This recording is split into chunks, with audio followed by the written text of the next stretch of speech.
اعوذ باللہ من الشیطان الرجیم، بسم اللہ الرحمن الرحیم۔ ناظرین، آج کے جو پروگرام ہے اس میں میں آپ کے ساتھ کچھ شیئر کرنا چاہوں گا۔ اکثر لوگ آتے ہیں آستانے میں تعویذ لینے کے لیے اور مختلف اپنے مسائل اور پریشانی کے لیے۔ ظاہر بات ہے جو بندہ پریشان ہوگا، پریشان حال ہوگا تو پھر وہ تو یہاں وہاں جائے گا۔ اب جس کو پہلے فائدہ ہو چکا ہے، اب وہ کسی اپنے دوست یا رشتہ دار سے کہے گا کہ یار میں فلاں آستانے گیا تھا، یا فلاں بزرگ کے پاس گیا تھا، یا فلاں پیر صاحب کے پاس گیا تھا، میں نے وہاں دعا کروائی یا مجھے تعویذ دیا تو، یا مجھے وظائف ذکر و اذکار بتایا تو وہ میں نے کیے، 5 وقت نماز کی پابندی کری تو میرا الحمدللہ یہ مسئلہ حل ہو گیا۔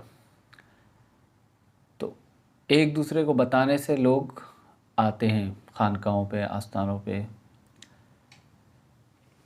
تو اب کچھ اس طرح کے بھی لوگ آتے ہیں، کہتے ہیں کہ جی ہمیں اسم اعظم بتا دیں، کہ ہم اسم اعظم بتا دیں کہ یعنی ہم اپنا ہر کام اسی اسم اعظم سے لے لیا کریں۔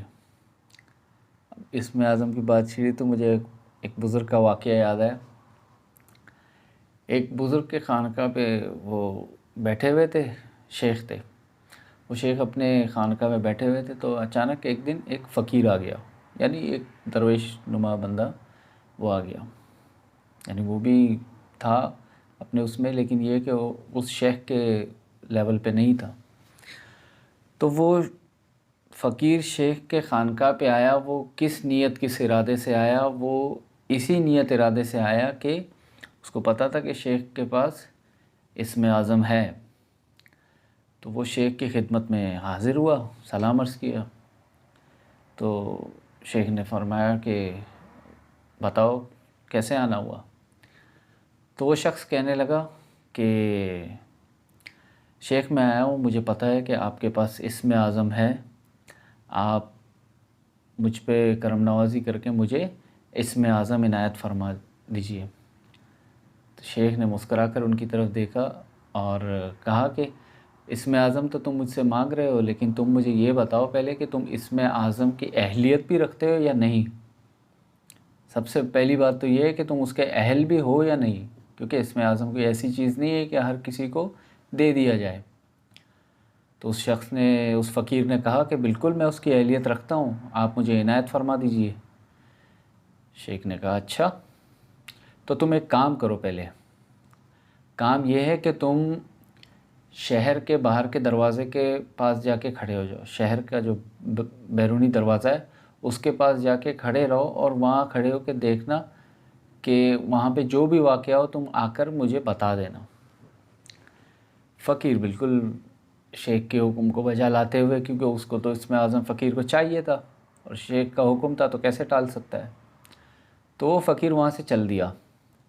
فقیر وہاں سے چلا گیا، وہ شہر کے دروازے کے باہر جا کے کھڑا ہو گیا اور اس نے کافی دیر انتظار کی، یہاں وہاں دیکھا تو اسے کچھ نظر نہیں آیا۔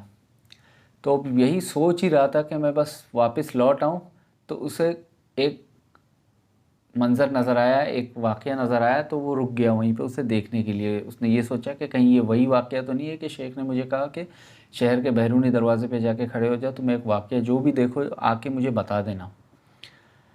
اچھا، تو وہ واقعہ اس نے دیکھا۔ واقعہ یہ تھا کہ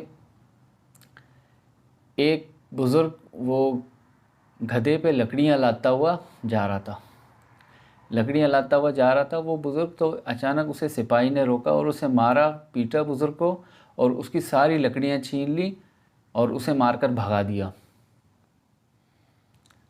اب یہ شخص دور سے وہیں فقیر اس کو دیکھتا ہوا پریشان حال شیخ کی خدمت میں ہانپتا ہوا حاضر ہوا کہ شیخ نے فرمایا کہ ہاں بتاؤ آ گئے تم؟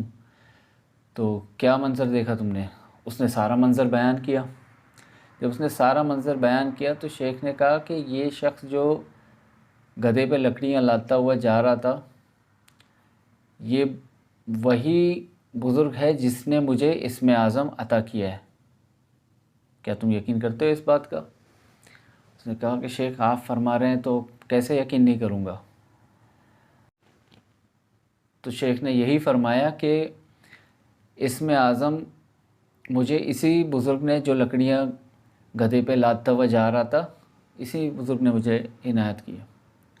تو اب اگر تم مجھے بتاؤ کہ اگر تمہارے پاس اسم اعظم ہوتا، اس وقت تم یہ سارا نظارہ دیکھ رہے تھے، تو تم اس سپاہی کے ساتھ کیا کرتے، یا اس وقت تم کیا اقدام کرتے؟ اس نے کہا اس فقیر نے کہا کہ میں اس اسم اعظم کے سے یہ کرتا کہ میں اس سپاہی کو وہیں پہ بد دعا کرتا اور مار دیتا۔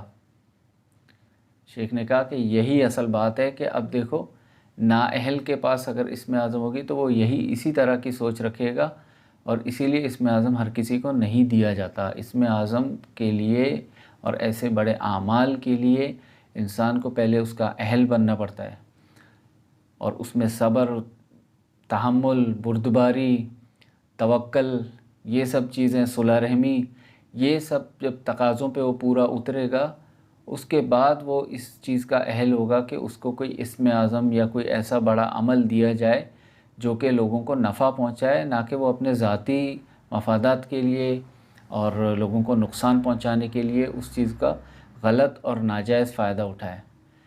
تو اکثر وظائف، عملیات اور ان چیزوں میں اجازت شرط ہوتی ہے۔ اجازت شرط ہونے کی وجہ میں ایک یہی بھی ہے جو یہ واقعہ میں نے آپ کو سنایا ہے اس فقیر کا اور شیخ کا۔